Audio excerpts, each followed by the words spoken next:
So, good day everyone. Today I will be discussing how vapor compression refrigeration system works. So, first, let's talk about its main components. So, there are four main components in the system. First, evaporator.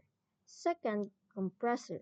Third, condenser. And fourth is expansion valve.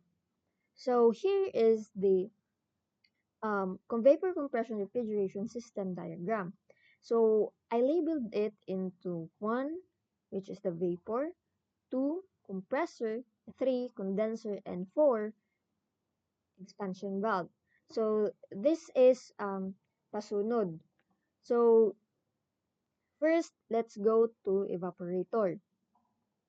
Evaporator is an isobaric process but in a form of heat absorbing.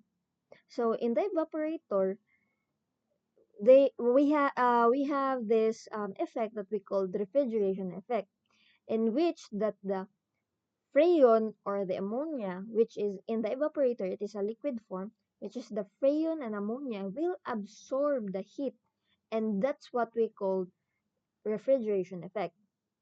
So after absorbing the heat from the surroundings, the freon or ammonia uh, will will uh, will be evaporated or will turn to vapor because freon and ammonia is a type of liquid that is um, has a low boiling point.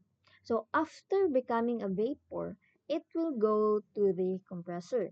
So in the compressor, we will add work in a form of mechanical energy. So the compressor is isentropic process. It will compress the vapor from the evaporator and will result to high pressure, high temperature vapor. So the high pressure or high pressure and high temperature vapor will go to the condenser.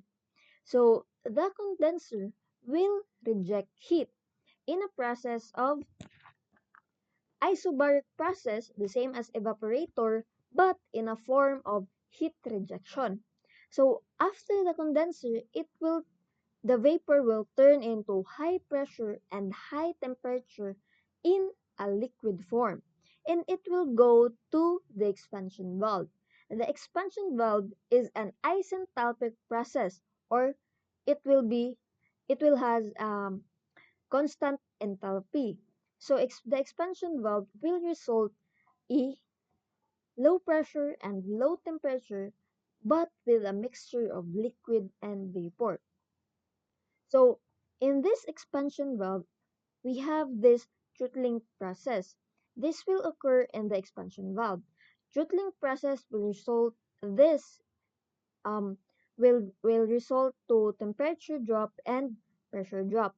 So again, it is called low pressure or low temperature, but with a mixture of liquid plus vapor, and it will go again to evaporator to absorb heat, and then will be compressed to the compressor, and then will go to condenser, and then expansion, and then it will continue the cycle.